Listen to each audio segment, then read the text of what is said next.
in introducing Harav Yosef Yitzchak Shwei, who's going to make the Aschole in Leilu Nishmas of his father, Harav Rabbi Yaakov Shwei. I cannot forget, every year Rav Shwei would come to this hall, and he would talk, and every year without fail, the central point of his talk was always his kashrus, that we have to learn the Rambam because then we are going to be mekusher to the Rebbe. This was his point every single year. He said many other things, but this was his point. There's a saying in Yiddish that you have to help Klal Yisrael, but you have to help Reb Yisrael. Rabbi Yaakov Shwei was the kind of Rov that worried not only for Klal Yisrael, for the entire community, but worried for Reb Yisrael, for each individual person. Anyone who came to Rabbi Yaakov Shwei, a man, a woman, a child, he gave him the fullest attention. And he had all the time in the world, as if this was the problem that he is busy with. He never said, make it fast. You know, somebody likes a little bit to talk, and that happens. Somebody is troubled, and it takes time for them to unload their troubles. Rav Shwei had all the patience in the world. He took care not only of the community, he took care also of Rabbi Yisrael. It is our pleasure to introduce his son, and it's a great schus for Rabbi Shwei to have wonderful children and have a son who was a shliach, and he's a shliach in Luton, which is outside of London, and we're going to introduce Rabbi Yosef Yitzchak Shwei to make the haschole in honor and in memory Leilu Nishmas, his father, the Rov, the mother, the Asre of Crown Heights, Kansivu Hashem Besabrocho, Rav Chosid, Rabban Yaakov Shwei, Zichreinu Livrocho. Rav Shwei, bitte.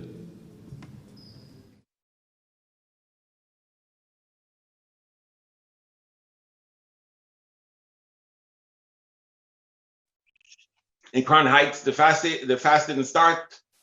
You can certainly say Good Yom Tov, and even here in England, where it's already daybreak, and the fast started at 1 o'clock in the morning, we say Good Yom Tov, and we hope Yehafchu Yomim Elu v'sasnu al simcha l'meidim tovim. This is based on the Gemara. Abaye would say when a Talmud Chacham finishes Masechta, I make a Yom Tov for the Rabbanim, and certainly over here when thousands and tens of thousands finish not only Masechta, but 14 Svarim. Mazel Tov to those that learned Rambam already, Aboyim Chasa Acha 39 times, and are starting the 40th time.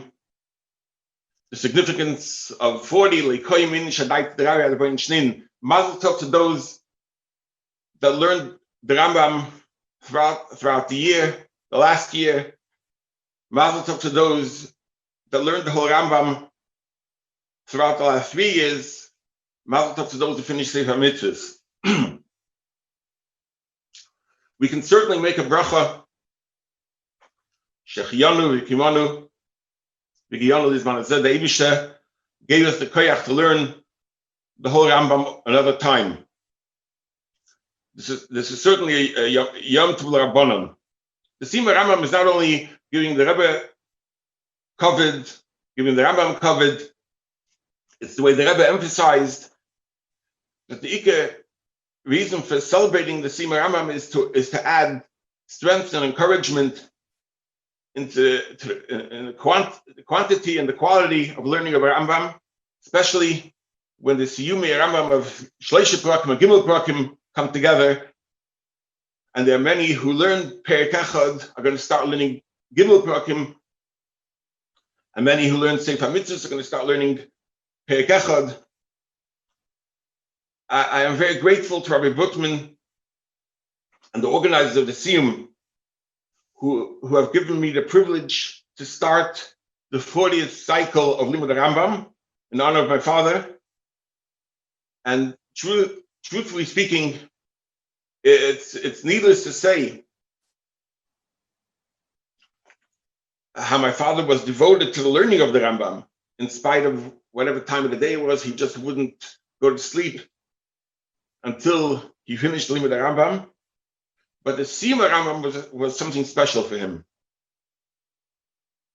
And it's known that the neshamas of 3 generations come down to simcha, specifically the own simcha. My father felt this was his own simcha, so it's definitely his yom tov.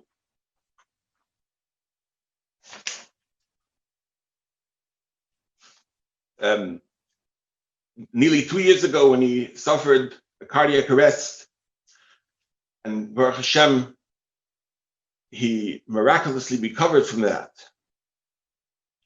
The day that he was able to come home was very exciting for him. Not only Kipshute, he was able to be home, but he was very excited that he was able to join the siyum Harambam that was that day.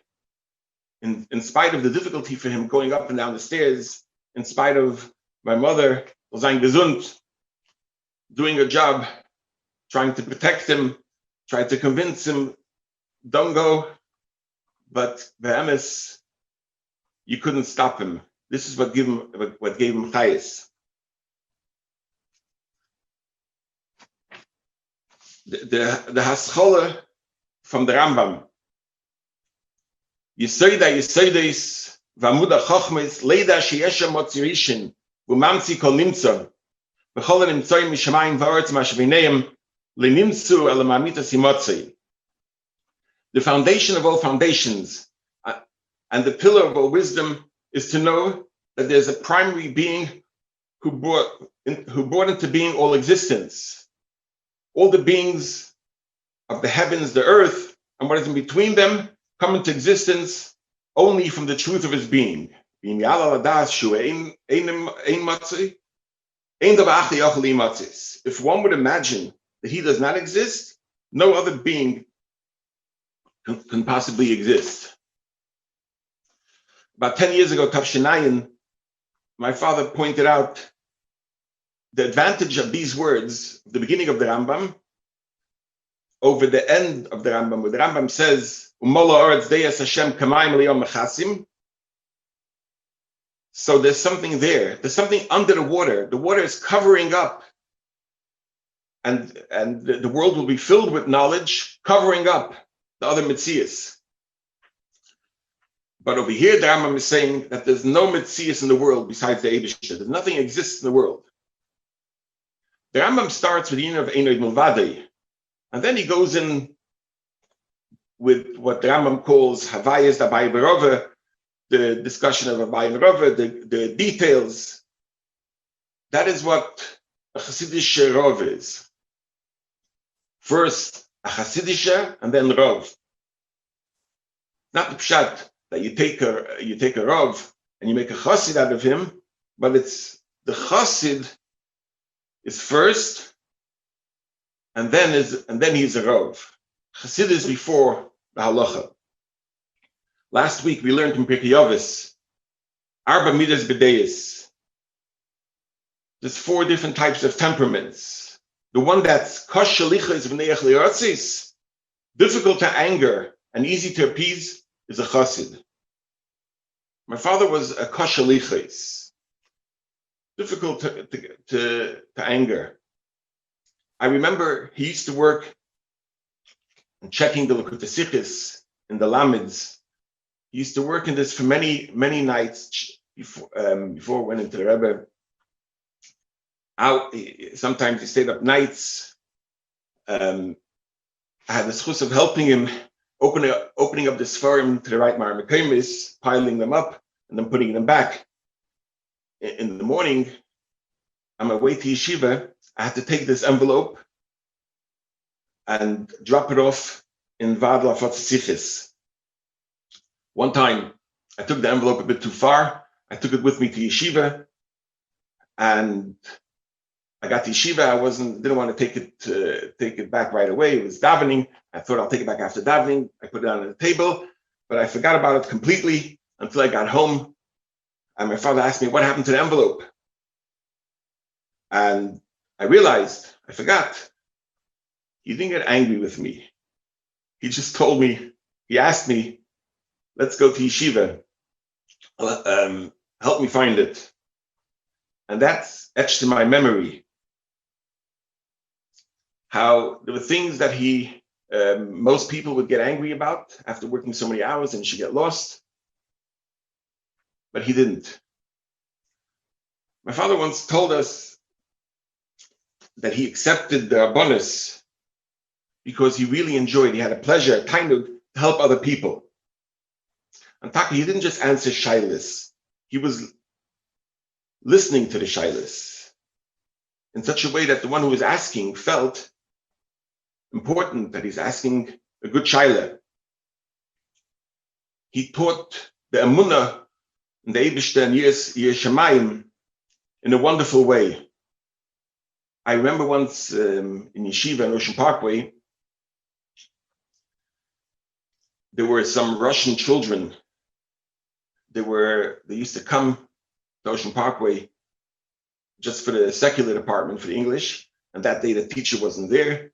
So they were hanging around my father's class, and I was in the room as well. After the shir, after the Gemara shir, we still in Gemara L'Gesa at that time, my father called over these two Russian boys. He was talking to them for a couple of minutes, and I asked him, what was that all about? You know, they were not part of our class. And so he said he heard them speaking in Russian during the shir. They were saying things which Jewish boys shouldn't be saying. So he explained to them that it's not good to speak like that. I thought to myself, these poor kids, they didn't realize that my father knows Russian. So you told him that you know Russian? He says, no, I didn't. So how did you know? He said, I explained to them that whenever a Yid does something or says something wrong, it leaves a reishim in them. It leaves a mark in them, on their face. So I asked him, why can't you just tell them that you know Russian? He says, I wanted them to be careful, that they shouldn't speak like that, even when there's nobody else in the room, when there's only the Eibishter. And this is how he taught the Indian from Emunah and the Eibishter. Doing something wrong leaves a reishim and Yerushalayim. That was his whole life. Havaya echad, enoid mevadei. When the Rebbe was stirring him about shlichus, he wrote that he wants to go on shlichus, and the Rebbe told him, "Du bist a shliach da," for his work in chinuch. But chutz mizeh, besides that, he used to go mitzayim regularly to the airport. He used to go with the Ytzchak Nemes, Alav Shalom, he used to go with Reb Matal Chen.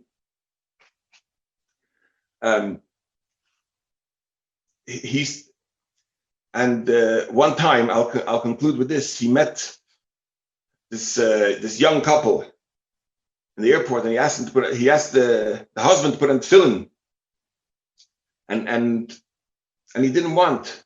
So his wife said, "I'll put on tefillin. I do it in my temple." So my father asked her, which arm do you put the tefillin on? So she says, the left, of course. So he asked her, does your right arm get jealous from your left arm? She says, of course not. Well, in that case, he explained to her that her husband is like her right arm. So, her husband is her left arm, and she's the right arm. And her husband needs to put on the tefillin. And she was actually quite pleased that she was compared to the right arm. So she convinced her husband to put on tefillin.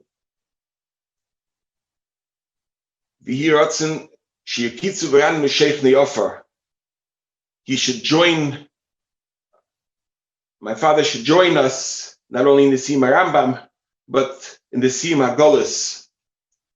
When yehofchu yomim elu lesasin lesimcha ulemeyedim tovim, it's galus malteinu mishichenu with Yom Tov.